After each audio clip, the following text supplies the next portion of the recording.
Hello everyone, welcome to our Let's Play series of Sunless Skies. This is Colonel RPG as usual, and I'm very happy that it chose to join me today, because we are exploring the what is it called? It's a bad place. It's a bad place, the boatman, that's right. It's a cemetery, basically, in the sky, in the shape of a ship.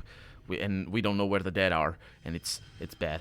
This is an unhollowed engine, is what I would say if I fled, but I'm not fleeing. I'm gonna investigate the captain's cabin. At the end of this black-walled corridor, the captain was afforded some measure of privacy from her crew. Why did I want to say privacy? Because I've heard some people say privacy, but I always say privacy. Why this time did I want to say privacy? The room is Spartan. The bed looks uncomfortable. Someone has arranged her pillows and a surprising number of moldering stuffed toys beneath her sheets, in the semblance of a sleeping form. The only other furniture in the room is a barren writing desk with a journal and a pen abandoned upon it. You can hear weeping somewhere far away. Yes, I could do that before. The boatman is as dark. Yes, it is. So I can breach the hold. I needed 15 Tales of Terror! Oh my god, that is a hard thing to do! And I think we gained Tales of Terror recently as well. I don't think we gained 3 recently, but I do remember gaining 1 of them, and I didn't want to. So that's sort of interesting. I don't think I'm gonna lose them. But if I am, I better get, like, the staff of plus 50 stats. I can read the captain's log for 79% chance to. And, groanings of the boatman.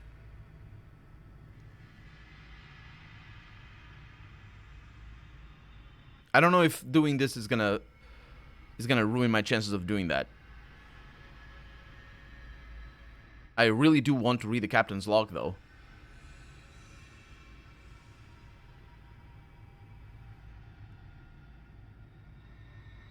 Let's read the captain's log.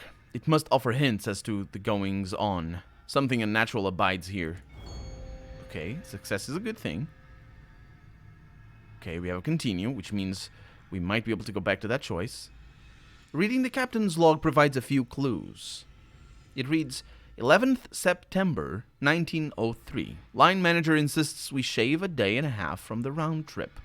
Navigator plotted new course. 12th September 1903. Set to make memoriam in good time. On the 13th, Scout reports wefts of unraveled time on our bearing. Have instructed pilot to hold the course in our schedule. You haven't found a single coffin and the hold is locked from the outside. The captain would have her keys with her, but you've not found her body. Either the captain felt the need to lock the hold before abandoning her engine, or she's inside. The door to the hold is secure against everything but your determination. And a crowbar. So, wait, no more checks on the... Oh, dang it. Behind the wreckage you find a row of coffins, like blackened teeth. There's a sudden muffled banging as if something is knocking on the underside of a lid. There are signs of a fight. Let's do that. I have entered the hold already. So basically we could have done that 15 check, or we did the Veals check, I think. Was it the Veals check? I have high Veals, so 79% even with high Veals, it's a tough check. So I suppose that was just another way of doing that. Anyway, black as death is the hold. You move through the hold, which is as large as a wealthy family's mausoleum. Casting your light before you, shadows flee, revealing chains holding some of the coffins closed. Scuff marks on the floor. A few shreds of black and silver cloth. An insistent scratching comes from a coffin. Knocking from another. Your signaler startles and stumbles, falling face first onto a coffin, which rocks angrily.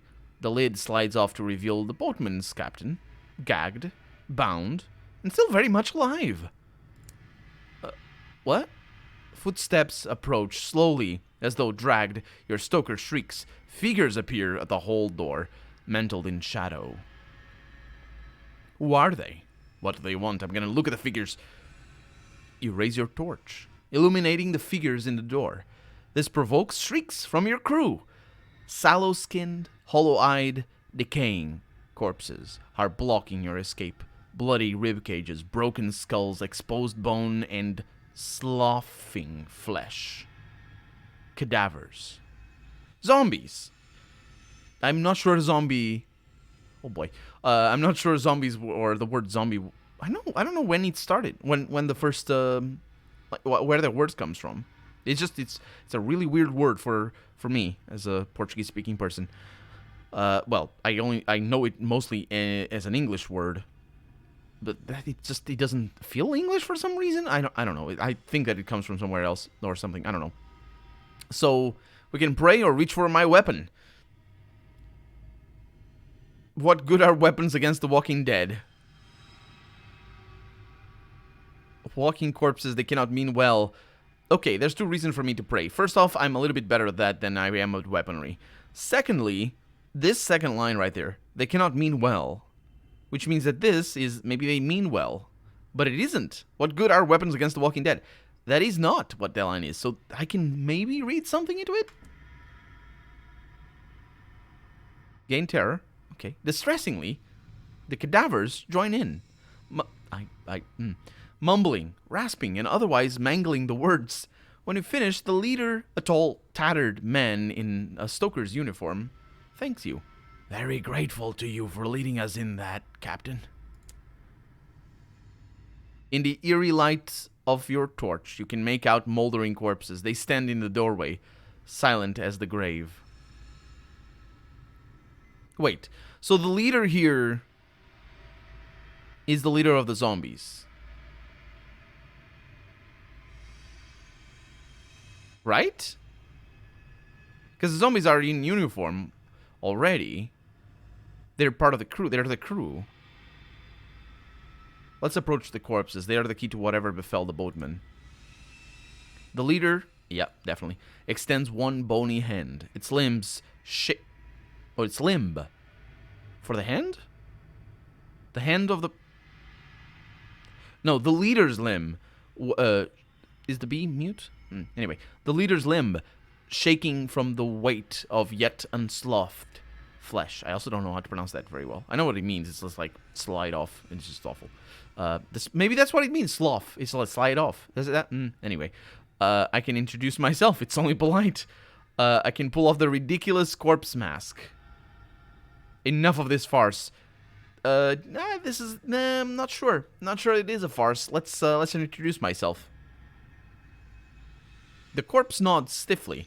Its fingers close around your own.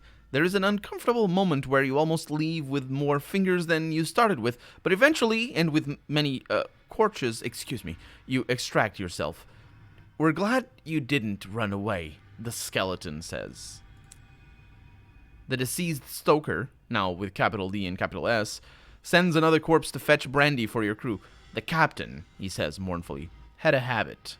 What the brandy lacks in quality, it makes up for in potency. Now, the stoker says, when the last of the glasses have been handed out, I think an explanation is required. He has more to say, apparently. I'm gonna hear the deceased stoker out. And I got an achievement over there. You better. I should apologize, he says. We've not had any visitors since the mutiny. Couldn't predict how you'd react. Driving you off with a haunting seemed safest. Almost had you. A decaying lady cackles. The fruit in her hat has fused with the exposed parts of her cranium. The stoker clears his crumbling throat. While our bodies were being transported, the captain steered us through a carelessness in time. Things have gotten tangled, you see. As far as our minds are concerned, we haven't died, but our bodies beg to differ. Vociferously, the last thing I remember from when I was alive is saying farewell to my husband when heading to the station. He looks down at the captain in her coffin. She's getting agitated again. We've been very decent, considering they tried to throw us into the incinerator the moment we climbed out of the boxes. Anyway, we thought we might face the same treatment elsewhere, so we set out onto the wild. But here we are, stuck without fuel. We'd appreciate help. That is good. I have some. A little bit. I will need to go in a different direction, but let's see what I have over here. The boatman was the victim of an unfortunate accident. It is now crewed and captained by dead who were jolted awake by the collision with loose hours. The engine is out of fuel and supplies. Its living are trapped in coffins.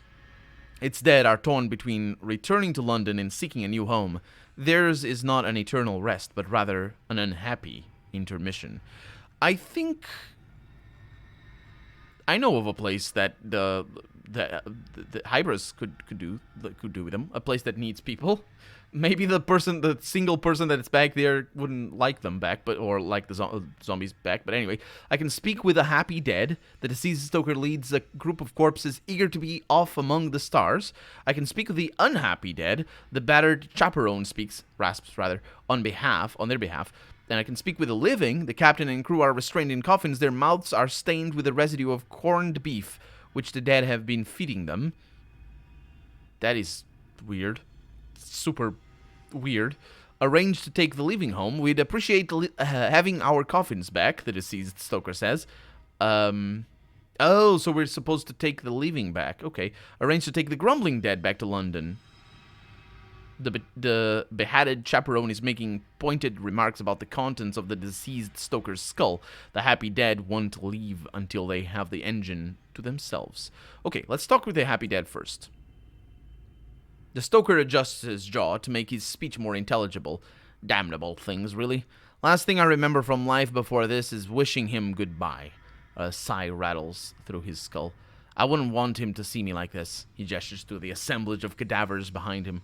It's the same for all of us. No idea what we'd go back to, or who, or if we'd even be allowed. Better to have a fresh start. Yeah, I'm thinking that's the case. What about the unhappy dead over here? I had a nice tea shop in London. Opened it with my birdie. We had word of a new strain coming in from Eleutheria. Last I know, I was on my way to the station to pick it up. She pauses to pluck a wax peach out of her fractured, or out from her fracture, or from the fracture in her skull. All this, she gestures to her skeletal form, it's just an inconvenience. Coming back is an opportunity, and one I'd be a fool to miss, and I'm not the only one who feels this way. Yeah, well, it is an opportunity. You're gonna have to make sure you just, yeah, you're gonna have to take the opportunity elsewhere, I suppose. Let's talk to the leaving here. The moment you remove the gag from the captain's mouth, she bursts into speech. Get us out of here! They closed the coffin lids on us! I cannot bear another second! She pauses to regain a degree of self-control. I know we were a bit hasty popping them in the incinerator, but it was horrible! Coffins busting open, shrieking bodies wondering where their tea was, or why they couldn't see. She shudders. Wondering where their tea was or why they couldn't see. Lovely. But please, this is a nightmare! Yeah, I definitely, I can see that. I can understand the situation here. It's very straightforward and easy to get. It's fine. I can have the two choices right now. Let's arrange to take the living home. I'm not really sure how the fuel situation is going to go, but let's find out. We'd appreciate having our coffins back, as the deceased stoker says. You haul the captain out of her coffin. The dead keep their distance, perhaps sensing their help is unlikely to be appreciated. Bloody savior, you are, the captain whispers. Come on, lads, all aboard the captain's train. We'll sort out what we're going to say at the line manager, or to the line manager on the way back. The crew of the boatmen leave their train for yours. Your quartermaster can arrange the details of their crossing and provisioning. On quiet leaving, you are escorting the crew of the boatmen to the most serene mausoleum. Okay, so we're not going to London. The crew is anxious to return to the most serene mausoleum, if only to get it over with. Yep. Oh, we could also arrange to take the grumbling dead back to London. You know what? Let's do that. They're probably gonna die, but you know, it's their call. I suppose I'm only the driver. It's fine. The chaperone gasps.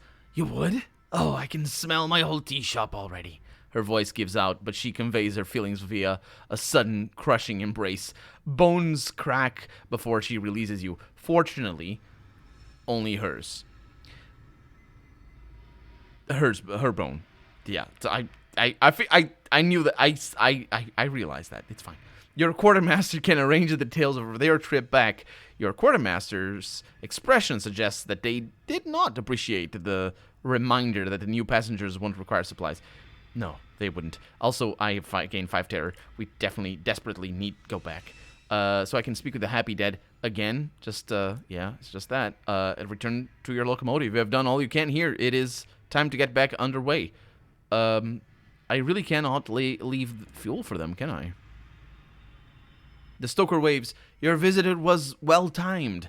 We were running out of corned beef. Without our guests, we can burn the spare coffins. That'll get us far enough to refuel. Oh, that's lovely, actually. That's, yeah.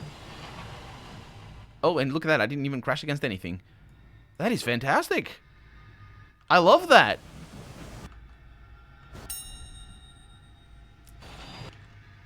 I think I'm going... No, I'm not going straight at the wall. That was fantastic. That was an awesome encounter, for one. I got 2 missions in one. I'm getting the Royal Society soundtrack, I think. I don't like this mist, though. I didn't need to lose fuel. That's another one. I made the right choice. That was pretty great. I say I made the right choice. I mean, I guess nobody died, so that was good. But if I had attacked them, maybe some of us would have died. But more importantly, I think at the end of the day would be the living coming out of the coffins and me like, and just, you know, be like, oh, thank you, you sort of saved us there. Oh, I was done with corned beef. I'm never going to eat it again. And that's probably the case. They are never going to eat corned beef again. I'm not sure I have ever had corned beef. No, I have. I don't think it was well done, though. Like not as in, you know, as meat gets well done, but like, oh, what's that? Oh, it's a good thing. I don't think it was properly cooked. Well, again, not as in when meat gets properly cooked, if you know what I mean.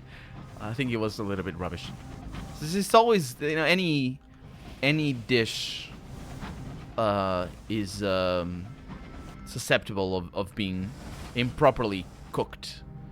And if it is your first time eating it and you don't like it because it's improperly cooked, then it's a bit of a bad thing, isn't it?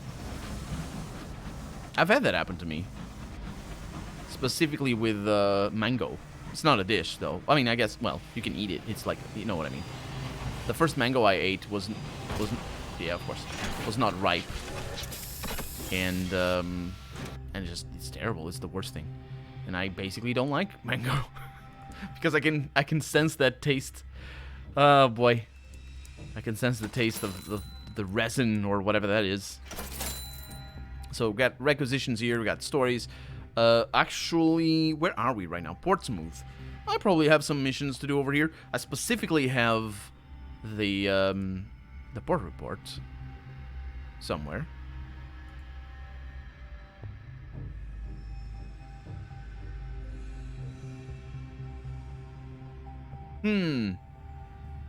Condemned experiments. Searing Enigma. I need those. That's donated an uncanny experiment. We're gonna level up pretty soon. And I think I have a lot of otherworldly artifacts. So I'll just donate a few of those. That's the one? Yeah. When will I level up? Can I tell? Oh, it's still 10,000 away? That's not right. Do you see the experiment? Do you see that? It's weird, isn't it? Let's get another one. Yeah, I'm still 10,000 away from leveling up. That's weird, because look at that. It's full up. Money is not an issue anymore, though. Where's our money? 38. Yeah, that's pretty good. So we're good on that. I do need the port report, so volunteering with a short-sighted professor. Volunteer a crew member instead. This will reduce terror depending on their success. And it's not going to reduce terror, most likely. No, it has. It's, yeah. Let's see, for science, I think I did this before as well. The professor's experiments are poorly explained and not particularly pleasant. Fortunately, his laudanum is high quality. That is a fortunate thing, yeah, because that's basically cocaine, I think. You soon slip into a soft haze of indifference, barely noticing the buzz of electrical current through your tongue. It's, I suppose. And then we have the Royal Society over here. Attend a port reception, which is just good. That does require my royal, yeah. That is to lose terror, though. Visit the Mellifluous. That's the person that sounds very nice. I think I checked what that means. See if he has anything. Acquire an invitation to Perdurance. No, thank you. Deliver a port report from the Clockwork Sun. Sure, let's go ahead and do that. We got one. And Strength of the Sun goes up a little bit, and I get a little bit of money. And Gratitude as well, which is pretty good. Cheerio, indeed. I'm still looking for the port. Oh, right, a port report. Oh, we need one of these? No. No, we don't. That's a different thing. I have two. Fantastic. Nels Tower. No, was that where I was? Yes, it was. The Rochester Club. Is this the driver? That is. The driver wants to test their skills. Well, if you do, then you can't be my driver. Oh, you're here. Okay. Oh, not the clubhouse. Oh, I can compete. For sure I can, but I don't want to. We have had our fun with that. And to collect the winnings. Driver has returned in triumph. For 500, that's great. No sooner has Lord Rochester deposited a fat purse of sovereigns into your hand than the driver is clasping you in a fierce hug and covering you in champagne. Thank you very much. After a breathless recitation of dizzying turns taken out past the graveyards of Memoriam and along the spine of Ostrop Deep, the driver embraces you. Muffled in your coat, they thank you very much for your support. Well, it's not a problem at all. I can place another bet, and I can definitely do that. Or pick the driver up. It's time to get them back. Yes, it is, I suppose. I'm not really sure. So the driver would be... What is even the... There's no driver. I can do that. There's no downside to doing that. The driver's face falls. And then they let out a long sigh. I suppose it has been some time. Just promise me we'll go somewhere exciting. If I have to spend another week on Port Prosper one more time, I shall scream. Yeah, don't worry about it. You probably are going to come back over here pretty soon. There you are, your chief engineer. That gives me hearts and irons. Villainy affiliation. I mean, who wouldn't want to have the Rat Brigade as your chief engineer? Like, seriously. But that adds veals. You know what? Drop the driver off. Absolutely. Thanks again, Doc. You won't regret it, probably. And now I need to place a bet. Let's go ahead and do that. And, yeah, the race is on. Bye. That's fun. That's fun stuff. And then we have the Portsmouth Arsenal. Oh, right, we could buy things. And let's see what we can. Contribute an uncanny specimen. That's for the experimentations, right? So we have a lot of things to contribute. A lot of things. Peruse the designs, absolutely. The Montresor Chamber. Hold by 4 and quarters by 4. Armor by 8, quarters by 2. Armor by 13. Oh my god. It requires veals at 75. That's probably good. Plating slot. Armor by 13. And my quarters by 5. And requires veals at 75. No, I don't want... No. No. That's the one. Can't see my things. I don't know what my skills are. There they are. Okay. Oh, we don't have anything at 75. We could probably get our mirrors up there. We're going to need to level up again to get that. So right now the mirrors are at 66. Yeah, probably not. Excuse me. Probably not. Never going to be able to do that. We'll come back. All in good time. And that's probably what I want the most is getting those unique items. Talk to the engineers. I don't think anything can be done here. Because there's a tinkerer. This is a different thing, though.